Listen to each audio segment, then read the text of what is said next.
So we've already ranked both the guards and the forwards in the 2026 NBA draft class, so now it's time to look at the center position. And although this position may not be as deep as some of the other ones we have in this draft, there are still plenty of intriguing prospects here.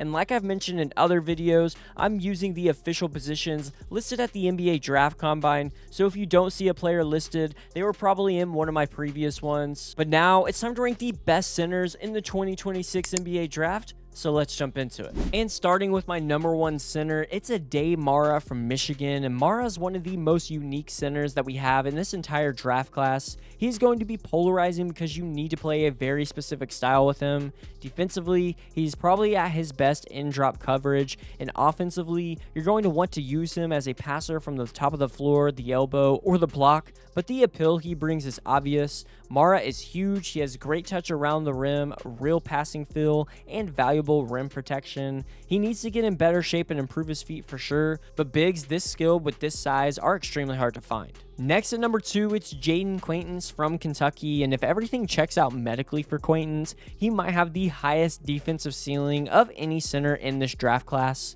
Quaintance has the length, the fluidity, and instincts to become a game-changing defender in the NBA, and what makes him special is that he is not locked into one type of coverage. He can switch across multiple positions or sit back and drop and still impact the game, and that gives him real flexibility on the defensive end. And offensively, I don't see massive upside unless the jumper really develops, but he can definitely survive in motion type of actions right now, but the defensive upside is his biggest selling point, and it's big time. Up next at number 3, I have Steinbach from Washington, and Steinbach feels like one of the safer center prospects that we have in this draft. He is big, skilled, and has produced on the glass in both Europe and college basketball, and that matters because rebounding and extra possessions are still incredibly valuable in today's NBA. But the question is not whether he can play in the NBA. The question is what role he eventually settles into. Is he going to be a long-term starter for a team, or is he more of a third big option who can play the 4 or the 5? Or is he going to be a strong backup on a good team? And I still lean toward him sticking in the league for a long time, and I think in the right situation, he could be a really good starting big man.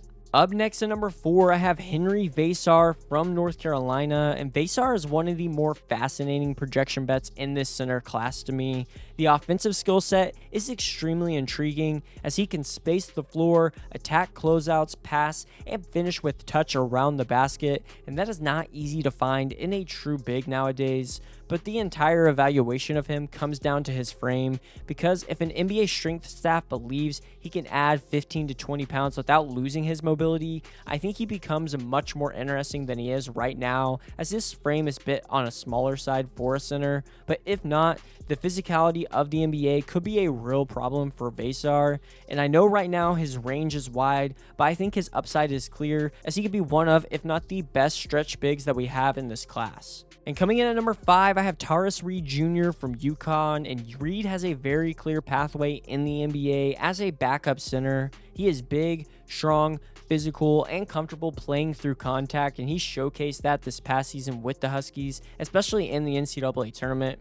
He can also hold his ground against drivers, battle bigger post players, and consistently help you on the glass. And that rebounding piece matters because backup bigs who can win possessions usually find a role. And offensively, he has a really good touch around the basket, but the jumper is still more of a question than a selling point right now. And he probably doesn't have the size or athleticism to become a high-end starter, but as more of a 10 to 15 minute per night center, I definitely buy it. Next at number 6, I have Zuby Ejiofor from St. John's, and Ejiofor is the type of big who is going to bring energy every single night he is on the floor, and I've seen some comparisons that make sense as he's somewhere between Isaiah Stewart and Paul Reed, because like Stewart, he has the strength to play through being slightly undersized, and like Reed, he has the motor to chase plays, create chaos, and impact possessions that don't show up in simple box score scouting. But the question is whether he rebounds well enough defensively to survive as a center in the NBA, because that's going to be a big deal. And right now, I think him and Reed are two of the top bigs to go after in the second round. Coming in at number 7, I have Felix Okpara from Tennessee, and Okpara has one of the easier fits in the NBA to me. He is an athletic, defensive-minded center with real size, a strong motor, and the ability to play multiple ball screen coverages, and that matters because NBA teams want bigs who can survive in different schemes instead of being locked into one defensive look.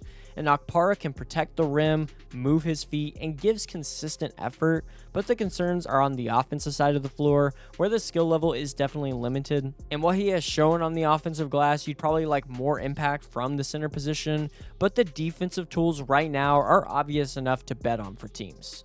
And then at number 8, I have Ugonna Onyenso from Virginia, and Onyenso is an extremely simple type of player, but interesting in the NBA, as he runs from rim to rim, lives in the dunker spot, catches lobs, and protects the rim at an elite level. And as a shot blocker, I think he is one of the best in this draft class. He consistently contests attempts at the basket and gives you real vertical presence, and the issue is that the rest of the game is still limited, as he is skinny, not overly powerful, and the offensive skill may never really pop. But right now he's only 21 years old, and if he adds strength while keeping the athleticism, there is a backup center outcome here. Next at number 9, it's Maliq Brown from Duke, and Brown might be the most scheme-dependent big that we have in this class, because in the wrong situation, the lack of scoring that he brings could make for an awkward fit, but in the right situation, I think he could be a very useful energy type of big. He needs a coach who lets him be aggressive defensively, even if that comes with some chaos,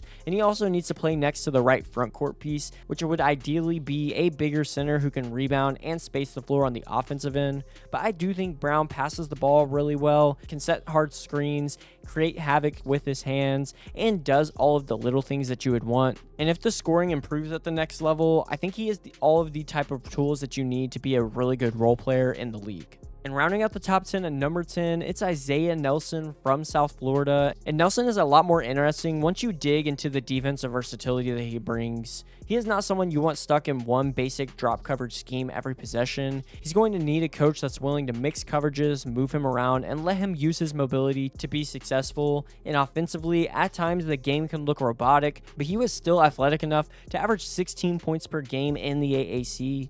And that gives you something to work with, but the jumper is going to be his biggest swing skill, and if that comes around, I think he could be a very useful big at the next level. Coming in at number 11, I have Rafael Castro from George Washington, and Castro is one of the more fun modern center sleepers that we have in this class.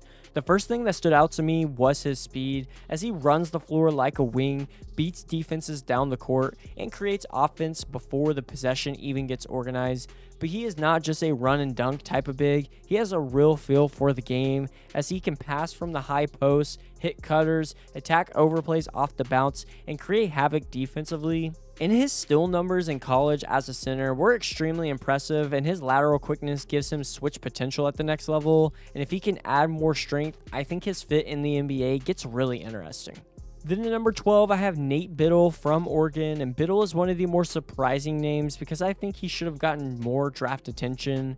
Anytime a big has real size, rim protection instincts, and shooting potential, you're going to have to take him seriously and look into him, but the biggest issue is his health, as he missed time in multiple seasons for the Ducks, so proving he can stay on the floor is a huge part of his evaluation for this draft, but the tools are all there, as he can space the floor, protect the rim in drop coverage, pass from the elbow, and function as a traditional screen and roll type of big. And if he stays healthy, I think he could be one of the biggest steals in the center class. Then it's Ernest Udeh Jr. from Miammi, and Udeh has the profile of a classic energy big. He brings size, length, physicality, and defensive activity with him in his game, as he can block shots, clean the glass, blow up actions on the defensive end, and recover better than most bigs with his size. The mobility he has gives him some searchability at the next level, which is very important for a center in the modern NBA. Offensively, though, his role is going to be simple, as he dives hard after screens,